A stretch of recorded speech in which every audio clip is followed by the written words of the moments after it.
किसी को पता है उत्तराखंड में आजकल चल क्या रहा है? Ankita Bhandari murder case. पता है देवभूमि क्यों बोला जाता है उत्तराखंड को? क्योंकि देवों का वास है, हर घर में पूजा जाता है। और अभी ऐसा ही दोबारा हुआ है।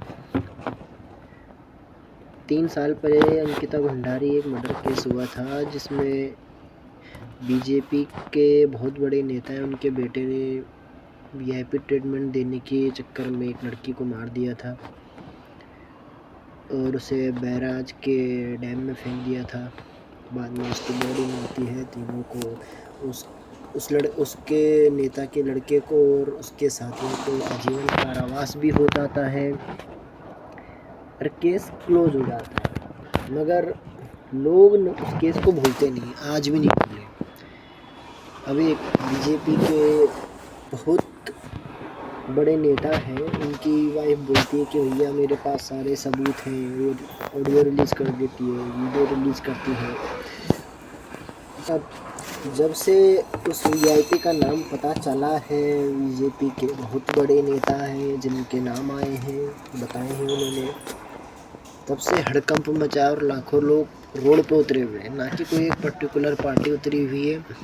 इसका कारण इसका ना खामियाजा इनको 2027 के चुनाव में भुगतना पड़ेगा, ये गारंटी है।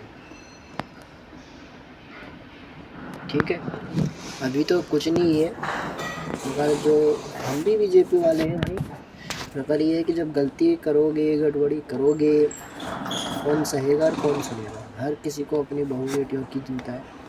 हमारे यहाँ उत्तराखंड में बाघ लगे हुए, भालू घर से उठा के खा जा रहा है और गवर्नमेंट को कुछ पता ही नहीं है, उनको लेना देना ही नहीं है। आप पहाड़ी क्षेत्र के किसी भी एरिया में चले जाओ और पूछो कि तुम्हारे यहाँ के विधायक का नाम क्या है, सांसद का नाम क्या है, गाँव में जाके एक भी पर्टिकुलर आदमी को, किसी को भी नहीं पता है भाई कि हमारा विधायक कौन है और सांसद कौन है।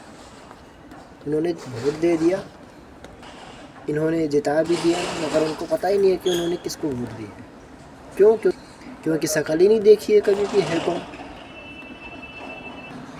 तभी कहते हैं ना कि भगवान के घर में देर है पर अंधेर नहीं है। ठीक है,